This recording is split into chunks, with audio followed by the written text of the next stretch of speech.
চলে এলাম দিল্লির কনট প্লেস, যা নয়া দিল্লির একটি প্রধান বাণিজ্যিক, আর্থিক এবং ব্যবসায়িক কেন্দ্র।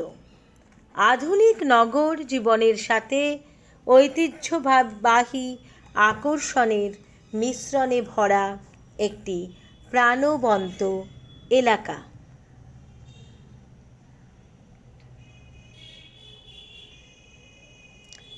এখানে চলে এলাম প্রাচীন শিব মন্দিরে। এই শিব মন্দিরটি 200 বছরের পুরনো ঐতিহ্য বহন করছে। এখানে জুতো রাখার ব্যবস্থা রয়েছে। মন্দিরের গায়ে ফুল, মালা, পুজোর সামগ্রী বিক্রি হচ্ছে দেখলাম। এখানে পাশাপাশি গণেশজির মন্দির আর শনি মন্দিরও রয়েছে, শনি দেবতার মূর্তি। এখানে শিবলিঙ্গটি নিজে থেকেই আবির্ভূত হয়। এই শিবলিঙ্গের অদ্ভুত শক্তি রয়েছে। শ্রাবণ মাসে মহাশিবরাত্রির সময় এখানে সবার সব মনস্কামনা পূর্ণ হয়ে থাকে বলে এখানকার মানুষেরা বিশ্বাস করেন। এটি প্রধান শিবলিঙ্গ।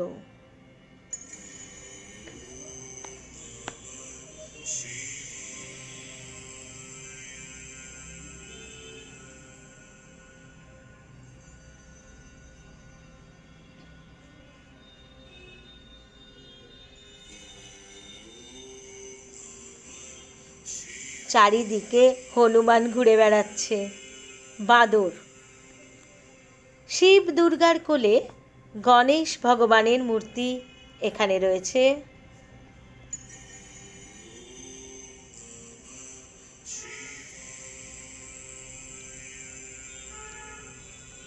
এখানে রয়েছে রাধা কৃষ্ণের যুগল মূর্তি।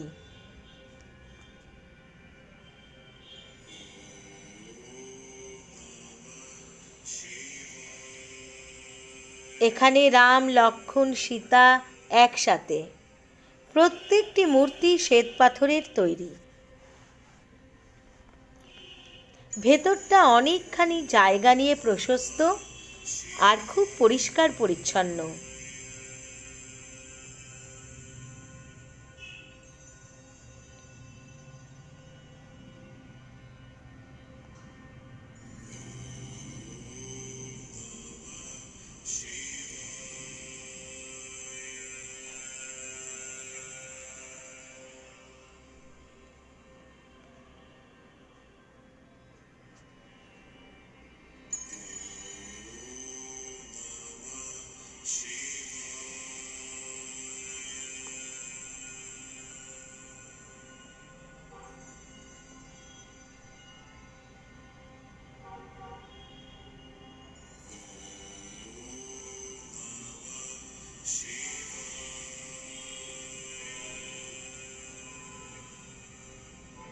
এখানে ভেতরে কালী মূর্তিও রয়েছে।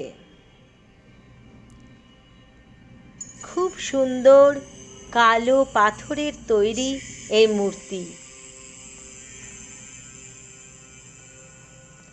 এখানে এসে মনটা ভালো হয়ে গেল।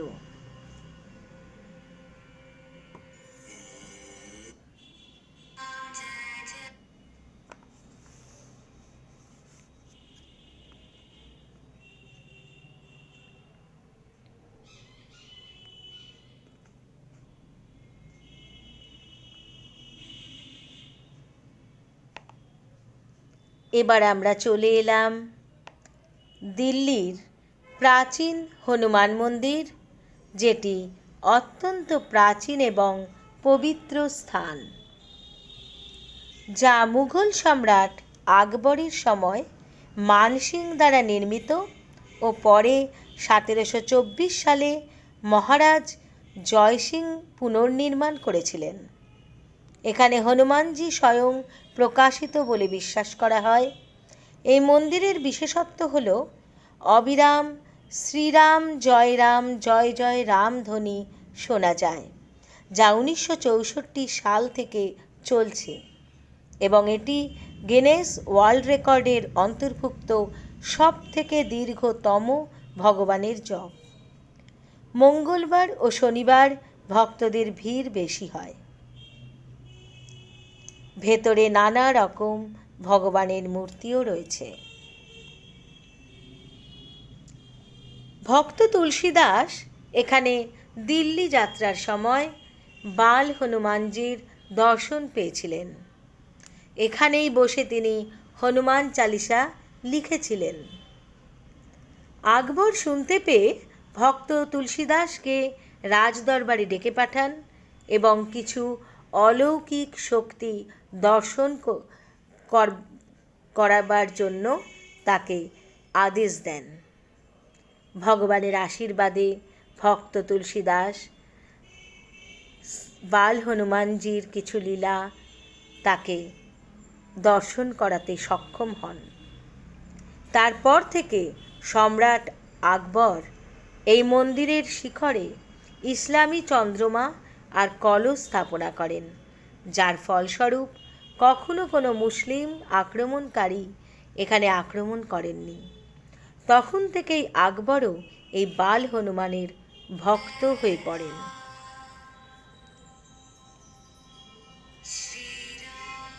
এখানে ভেতরে রয়েছে রাম দরবার, মা সরস্বতী, লক্ষ্মী, গণেশের মূর্তি।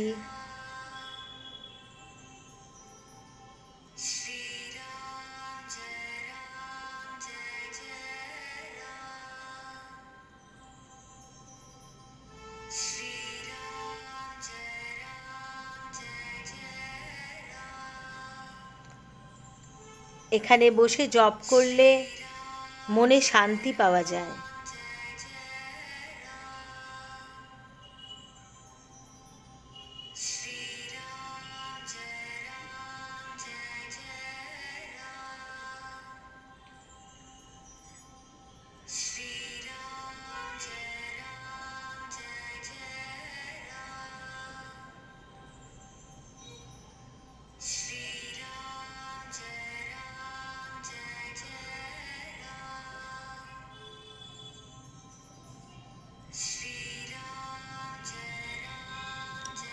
রাম, সীতা, মা সরস্বতী, গণেশজি, গায়ত্রী মাতা,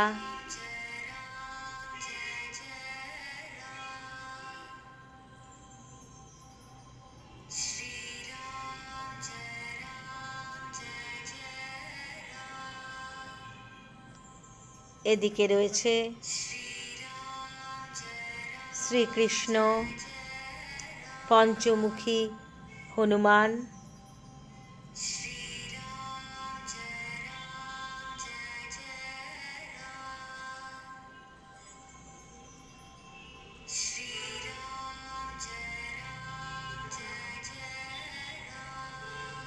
মাতার মূর্তি,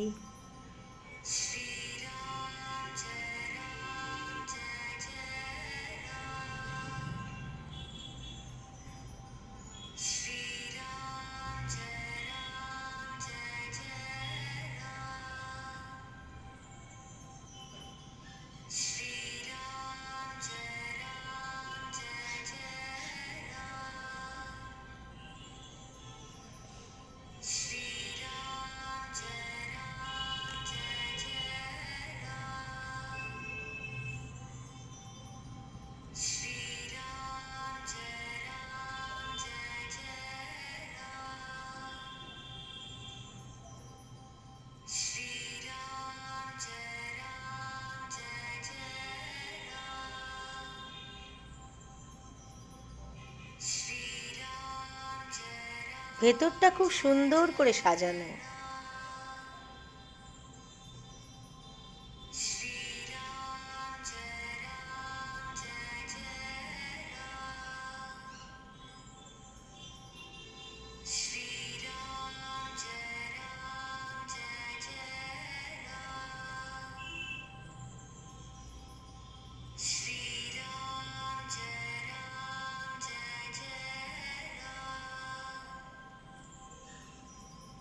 এটি বাল হনুমানজির প্রধান মূর্তি।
এখানে রয়েছেন সাই বাবা,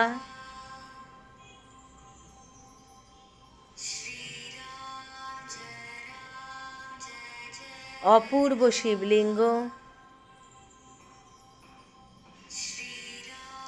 এখানে এলে সময় থমকে যায়, মনে শান্তি পাওয়া যায়।